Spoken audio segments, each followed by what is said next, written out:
பயங்கரவாதம் தீவிரவாதம் எனப்படும் போது ஆயுதம் ஏந்தும் படைகள் இல்லைன்னா குண்டுவெடிப்பு சம்பவங்கள் தான் நினைவுகிறோம். ஆனா இதைவிட ஆபத்தான ஒரு விஷயத்தை பற்றி இன்று பார்ப்போம். ஜனநாயகத்தின் சொர்க்கப்புரியாக பார்க்கப்படக்கூடிய இத்தீவின் காணப்படக்கூடிய நிழல் அரசாங்கங்களின் கொள்கை திணிப்பு. நிழல் அரசாங்கம் என்றால் என்ன? குறிப்பாக மேற்கத்திய நாடுகள் தங்களுடைய கொள்கைகளை ஒன்றியங்கள் மூலம் உதவி என்ற பெயரில் கொண்டு வந்து பில்லியன் கணக்கான டாலர்களை செலவழித்து திணிப்பது. இவற்றில் முதல் அம்சமாக முதல் வீடியோவில் நான் பேச எடுத்துக்கொண்ட தலையங்கம் கருக்கலைப்பு. கருக்கலைப்பு என்பது இலங்கையில் முற்றாக தடை செய்யப்பட்ட விடயம்.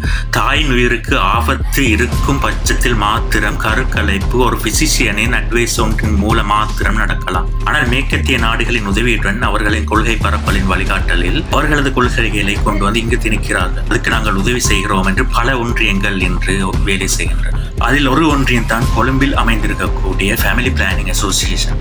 1953 ஆரம்பிக்கப்பட்ட இந்த ஒன்றியம் இன்று வரை கொள்கைகளை பரப்பி வருகின்றது. இவர்களுக்கு பணம் யூகேயில் உள்ள இன்டர்நேஷனல் பிளான் பேரண்ட்ஹுட் ஃபெடரேஷனில் இருந்து வருகிறது. எனது உடம்பு எனது உரிமை என்ற அடிப்படை கொள்கைகளை கொண்டும் பெண் உரிமை என்ற கொள்கைகளை கொண்டும் கருக்கலைப்பில் மற்றும் உயிரியலில் கை வைத்துள்ளார். கணவனிடம் கூட அனுமதியோ ஆலோசனையோ தேவையில்லை, தனக்கே இந்த முடிவை ஏற்று கருக்கலைப்பை தொடரலாம் என்ற கொள்கையையும் பரப்பி வருகின்றனர். இது மேற்கத்திய நாடுகளின் தாராளமய கொள்கையை பரப்பு செய்யலாம். எல்லா இடத்திலும் தாராளமய கொள்கையை பரப்புகிறார்கள் ஜனநாயகம் என்ற பெயர். எமது பாரம்பரியம், கலாச்சாரம், உடைமைகள் எல்லாவற்றிலும் கையை வைத்துவிட்டு தற்போது உயிரியலிலே கை வைத்துள்ளார். இப்படி இலங்கை முழுவதும் பல ஒன்றியங்கள் வேலைகளை பார்த்து வருகிறது. நாம் எப்படி போராடுவது? இப்படி ஜனநாயகம், பெண்ணுரிமை, மனித உரிமை என்ற பெயரில் கொள்கை தீவிரவாதத்தை பரப்புவர்களோடு நாம் எப்படி போராடுவது? அதற்கு நாம் எல்லோரும் ஒன்றிணைந்து ஒரு கலெக்டிவ் திங்க் டேங்க் ஒன்றை உருவாக்க வேண்டும்.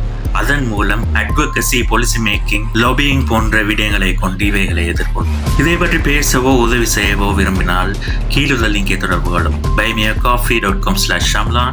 இதே போன்று வேறு காணொலிகளை காண டேப் ஆன் திஸ் மற்றும் ஷம்லான் ஆஃபீஷியல் ஆகிய தளங்களை தொடர்பு கொள்ளும். இந்த வீடியோ ஆனது இன்ஸ்டா பேஜ் இணையதள அமைப்பாளர்களின் உதவியை கொண்டு